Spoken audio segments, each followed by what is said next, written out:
ប់ពីបងរៃរ៉ាប់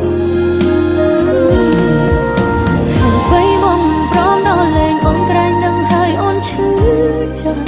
បេងដងចង់សម្រាប់លេងចង់ស្ដាប់វាបេងចេញពីមាត់បងរៃរ៉ាប់នៅយូរទៀតខ្លាចឈឺដល់ក្បែរស្លាប់មកក្បត់ហត់ថា